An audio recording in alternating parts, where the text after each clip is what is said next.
कांग्रेस और भारतीय जनता पार्टी आप लोगों को सारी तकलीफें आपके प्रधानमंत्री नरेंद्र मोदी को तभी याद आई जब चुनाव आ गया। नहीं, ये तो गलत है। शायद प्रधानमंत्री केवल भारतीय जनता पार्टी का नहीं, सभी का एक। दूसरी तकलीफ तो बहुत पहले समझ में आई थी, सत्ता इस समय मिली थी। सत्ता आने के बाद बदलाव भी तो लाया कि तकलीफ सहन हुई, पता चला। इसीलिए जब पता चला सत्ता आपको कभी नहीं मिली, सत्ता आपको 2014 में मिली। जो आप अनाउंसमेंट कर रहे हैं, जब आप 6,000 रुपए की बात करते हैं, तो अभी आपने फरवरी में किया है। ऐसा है, कई सारे अनाउंसमेंट और कई सारे काम हुए। भाई साहब ने 15 लाख का भी जिक्र किया, बहुत अच्छा बात किया। तो हमें लगा कि जब हम सत्ता में आए तो हमने कई सारी चीजों को प्रायोरिटाइज किया। प्रायोरिटाइज किया तो पता चला कि बहनें खुले में सोच में जाती है।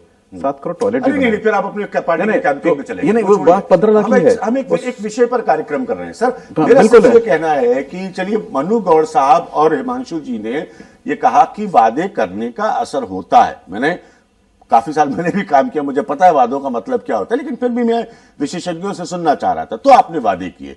मेरी प्रॉब्लम यह है कि आप लोग वादे सिर्फ इलेक्शन के ही टाइम पे आपको याद आते हैं।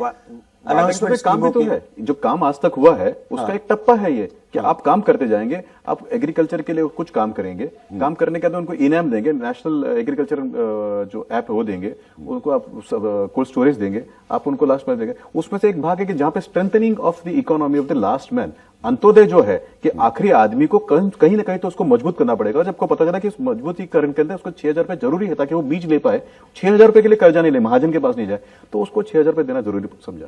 और ये करते समय आपने जो करने की कोशिश की 5 साल में, वो सारा किया। उसका बदलाव भी है, फर्क भी दिखता है आपको कि 1,88,000 मिलियन टन आपने प्रोडक्शन निकाला। तो ये जब निकाला है, सीधे आकलन में भारतीय जनता पार्टी को आप रिप्रेजेंट कर रहे हैं। सीधा सीधा है, लोगों ने कहा साहब अगले हिस्से में चुनाव के आखिरी के पहले की बहस का कि मोदी जी सीधे सीधे पैसा गरीब के हाथ में पहुंचाएंगे, किसान के हाथ में पहुंचाएंगे। क्या ये 6,000 रुपए वो नहीं है? ऐसा नहीं है। सीधा जवाब दीजिए। गरीब सीधा प्रश्न पूछ रहा हूं आपसे। वोट हासिल करने के लिए ये वोट नहीं है, गलत होगा। आपने जैसे कहा कि वो अगर वोट हासिल करने के लिए होगा तो क्या ये जो कांग्रेस ने प्रॉमिस किया था कि हम वोट हासिल करना एक भाग, ये नहीं होने देना होता। वोट हासिल करना एक भाग। अगर वोट हासिल करना होता तो हम 6,000 नहीं कहते, हम 6 लाख कह देते थे। वोट आपको नहीं चाहिए 6,000? मुझे लगता है कि अगर वोट के लिए होता, अभी ज्ञान जी राजनीति में आपने भी 20-25 साल से टीवी डिबेट बहुत अच्छी तरह से किया। राजनीति थोड़ी बहुत मुझे बैठे और ऊपर जो बैठे उनको तो बहुत राजनीति आती है। पिछले जनवरी के अंदर टैक्स को काफी सारा शिथिल कर दिया होता। पिछले जनवरी में ये सारा बुटी दिया होता। आपको लगता है कि 2019 में हमको केवल बुद्धि आई है? 2018 में पता नहीं था कि 3 चुनाव है राज्य के? हमने भी 2018 के अंदर सब कुछ दिया होता था और अर्थव्यवस्था का जो होना तो हो सकता था। देश के अंदर पहली बार प्रधानमंत्री को यह पता था कि 2018 में चुनाव है, उसके बावजूद एक तरह का उन्होंने ऐसा बजट दिया कि उसमें कई हमारे लोगों ने भी कहा कि बजट अच्छा नहीं है सर, कड़क है बजट। उन्होंने कहा पार्टी नहीं, पहले देश चलाएंगे। ऐसा है कि there is something called as fundamental needs और there is something called as cursory needs. मुझे लगता है कि जो काम पिछले 5 साल में कृषि के क्षेत्र में खास करके लेता हूं, अब ये मुझे बताइए कि बिचौलिया जो था, कृषि बनाता था, आपको दाम ज्यादा मिलता था, उसको कम मिलता था क्योंकि बिचौले थे। इनाम से क्या बिचौले हटे नहीं? क्या हटे ना? इसी का तो प्रॉब्लम है। नंबर 2, 89 कोल्ड स्टोरेज ये 5 साल में बने हैं, जिस कोल्ड स्टोरेज के कारण आज माल हमारे पास ज्यादा है। तीसरी बात, नीम कोटेड यूरिया, उसके आने के कारण यूरिया की जो चोरी होती है तो अभी तो बंद हुई है। 406 कृषि विज्ञान केंद्र इन्होंने सर, मैं आपको बता दूं, एक मिनट, मैं बीच में नहीं बोला था, लेकिन आप ना तो मैं कोई डिबेट हाईजेक करने का कोई इच्छा नहीं। मैं कहता 706 कृषि विज्ञान केंद्र बनने से लैब से लैंड में नहीं जाएगा। जहां पे लैब में हमारे पे सारे रिसर्च होते थे, पूसा में सब कुछ होता था, लेकिन किसान के पास नहीं जाता था। 706 बनाए हैं उसको। अब ये बताइए, स्किल इंडिया के द्वारा उनको बताया गया कि मशीन कैसे यूज करना है। अब तीसरी बात ऐसे कि जब महिला को गैस मिलता है तो उसका 2 घंटा जो लकड़ी लाने का था वो बचा नहीं बचा। एक मैं बताता हूं आपको, अब जब अंत में पता चला कि करने के बाद में 6,000 लाने के लिए मैं बताता हूं, मैं बीच में नहीं बोला, तो मेरा रिक्वेस्ट है आपको, मैं अभी इतना तो मैंने कटाश सुन लिया ना 20-25 मिनट का, 10-15 सेकंड तो सच्चाई भी तो सुन लेते हैं। अब जब हमने कहा कि हम उसको सीड लाने के लिए बेसिक नीड्स के लिए 6,000 रुपए देंगे, तब मैंने ना सभी अर्थशास्त्रियों से, आपसे नहीं लेकिन बड़े अच्छे अर्थशास्त्री, रघुराम राजन जी का मैंने अभी जब पढ़ रहा था मैं, आप जब बोले थे, उन्होंने कहा 6,000 rupees is not possible, you will sell the country.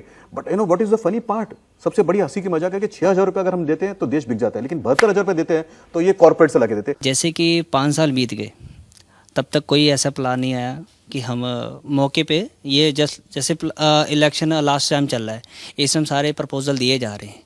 मतलब 5 साल 4 साल कुछ नहीं किया एंड मौके पे ले आके पटोरे, जैसे एक पोर्टली होती है, हम यहाँ पे मौके पे खोलेंगे उस टाइम हमें वोटिंग पावर मिलेगी। तो मेरा सवाल ये है, ऐसा क्यों? हर सरकार काम करती रहती है, 5 साल के बाद में वो अपने सरकार का रिजल्ट देती है कि मैंने ये काम किया है और आने वाले 5 साल में मैं ये काम करूंगा। वो जो काम किया उसके वो बखान करता है और जो काम बाकी है उसके बारे में चिंता जताता है। तो मुझे लगता है कि हमने जो काम किया वो हमने लोगों के सामने रखा है। मुझे अगर समय मिलता तो मैं आपको और बताता था कि भाई कितने टॉयलेट बने, कितने बनाए, और फार्म टू फॉर्क यानी किसान के खेत से मुंह में कितना दाना गया है, उसका परसेंटेज कितना बड़ा है। स्वामीनाथन कमेटी रिपोर्ट कोई हमने नहीं बनाई थी सर। कब बनी थी, कौन से साल में बनी थी? हमको उसको इंप्लीमेंट किया जब हमने किया 1.5, तो इन्होंने क्रिटिसाइज किया आपने खाली 1.5 सिर्फ केवल एमएसपी क्यों दी।